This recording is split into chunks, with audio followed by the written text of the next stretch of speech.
আসসালামু আলাইকুম বন্ধুরা, আপনারা সবাই জানেন সম্প্রতি গতকালকে ভারতে একটি বিমান দুর্ঘটনা হয়েছে এবং এই বিমান দুর্ঘটনায় আমরা যতটুকু খবর পেয়েছি যে আরোহী যারা ছিলেন প্রায় সবাই মারা গেছেন, একজন জীবিত আছেন বলে খবর পাওয়া গেছে। এখন এই প্লেনটি যখন ক্র্যাশ করে তার আগে যিনি বৈমানিক ছিলেন পাইলট হিসেবে, তিনি কিন্তু একটি কল সাইন দিয়েছিলেন এটিসিকে, সেটা হচ্ছে মেইডে মেইডে। আসলে এই মেইডে বলতে কি বোঝায় এটা জানার জন্য আমরা একটি প্রতিবেদন এখানে পড়ে শোনাচ্ছি। এটি প্রথম আলোর একটি প্রতিবেদন যেখানে মেইডের একটি ব্যাখ্যা দেওয়া আছে।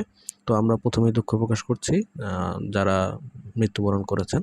তো আজকের এই ঘটনাটিতে প্রায় 242 জন যাত্রী ছিলেন, যারা আহমেদাবাদ বিমানবন্দর থেকে ভারতের লন্ডনের উদ্দেশ্যে যাত্রা করছিলেন।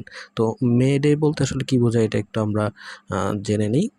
মে ডে আসলে হচ্ছে এমন একটি বিষয় যা সাধারণত জরুরি কোনো পরিস্থিতির জন্য আসলে একটি কল সাইন, একটি কল।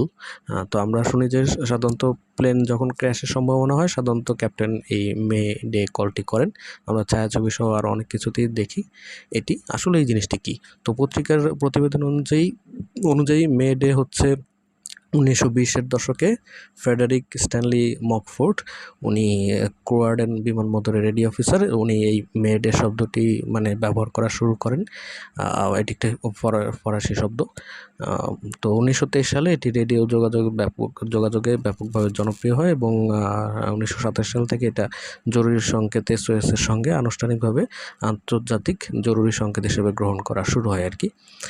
তো এখানে আপনারা দেখতে পাচ্ছেন ব্যাখ্যাটি লেখা আছে এবং সাধারণত এরকম একটি সময়ে এই কলটি ব্যবহার করা হয় যখন কিনা কিছুক্ষণের মধ্যে হয়তো বা বিভিন্ন ত্রুটির কারণে বৈমানিক হয়তো যোগাযোগ হারিয়ে ফেলবেন, এরকম একটা পরিস্থিতিতে। তো